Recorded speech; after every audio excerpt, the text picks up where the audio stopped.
ಸಂಘಟನಾ ಪರ್ವದ ಹಿನ್ನೆಲೆಯಲ್ಲಿ ನಮ್ಮ ರಾಷ್ಟ್ರೀಯ ಪ್ರಧಾನ ಕಾರ್ಯದರ್ಶಿಗಳು ತರುಣ್ ಚುಗ್ಜಿ ಅವರು, ರಾಜ್ಯದ ಸಹ ಉಸ್ತುವಾರಿಗಳು ಸುಧಾಕರ್ ರೆಡ್ಡಿ ಅವರು ಮತ್ತು ಕೇಂದ್ರದ ಮಾಜಿ ಸಚಿವರಾಗಿರ್ತಕ್ಕಂಥ ರಾಧಾಕೃಷ್ಣನ್ ಅವರು, ಮೂರು ಹಿರಿಯ ನಾಯಕರು ಇವತ್ತು ಬೆಂಗಳೂರಿಗೆ ಬಂದು ಬೆಳಗ್ಗೆಯಿಂದ ಸುಮಾರು 4-4.5 ತಾಸುಗಳ ಕಾಲ ಸಕ್ರಿಯ ಸದಸ್ಯತ್ವವನ್ನು ಮುಂದುವರಿಸತಕ್ಕಂಥದ್ದು, ಬೂತ್ ಸಮಿತಿಗಳ ರಚನೆ, ಮುಂದಿನ ದಿನಗಳಲ್ಲಿ ಮಂಡಲ ಸಮಿತಿಗಳನ್ನು ರಚನೆ, ಈ ಎಲ್ಲ ವಿಚಾರವಾಗಿ ಸಮಗ್ರವಾಗಿ ಚರ್ಚೆಯನ್ನು ಮಾಡಿದ್ದಾರೆ. ನಮಗೆ ಸಲಹೆಗಳನ್ನು ಕೂಡ ನೀಡಿದ್ದಾರೆ, ಯಾವ ರೀತಿ ಸಂಘಟನಾ ಪರ್ವನ ಯಶಸ್ವಿಯಾಗಿ ಮಾಡಬೇಕು ಅನ್ನೋ ನಿಟ್ಟಿನಲ್ಲಿ. ತದನಂತರದಲ್ಲಿ ಕೋರ್ ಕಮಿಟಿನೂ ಕೂಡ ಸೇರಿದ್ವಿ. ಇದೇ ಸಂಘಟನೆಯನ್ನು ಬಲಪಡಿಸ್ತಕ್ಕಂಥ ನಿಟ್ಟಿನಲ್ಲಿ ಕೆಲವು ಸಲಹೆಗಳನ್ನು ಕೂಡ ನೀಡಿದ್ದಾರೆ.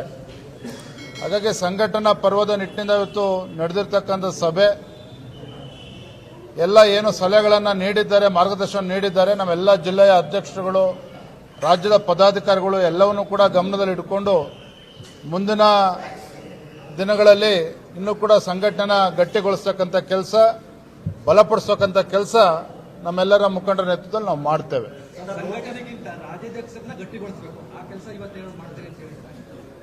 ಇವತ್ತಿನ ಸಭೆ ಸಂಘಟನಾ ಪರ್ವ ಇಡೀ ದೇಶದಲ್ಲಿ ನಡೀತಾ ಇದೆ. ಆ ಸಂಘಟನೆ ಪರ್ವದ ನಿಮಿತ್ತ ಅದಕ್ಕೆ ಸೀಮಿತವಾಗಿ ಚರ್ಚೆಗಳು ನಡೆದಿದೆ.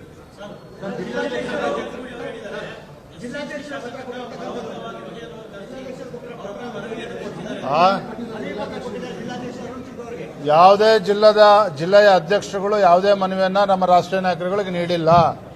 ಯಾರೂ ಭಯ ಪಡ್ತಕ್ಕಂಥ ಅವಶ್ಯಕತೆ ಇಲ್ಲ. ಏನಪ್ಪ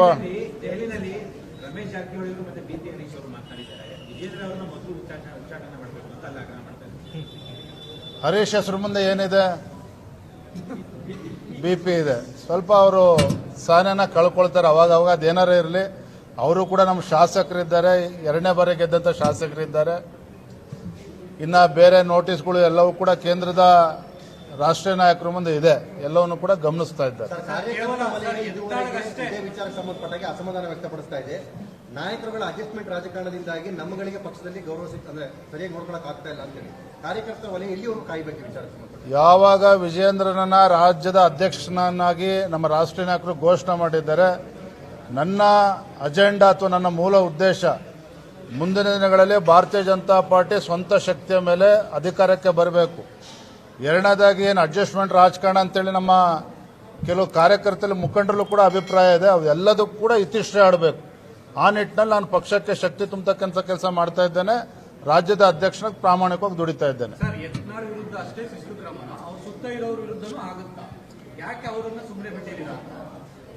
ಈಗಾಗಲೇ ಕೇಂದ್ರದ ವರಿಷ್ಠರು ಗಮನಿಸ್ತಾ ಇದ್ದಾರೆ.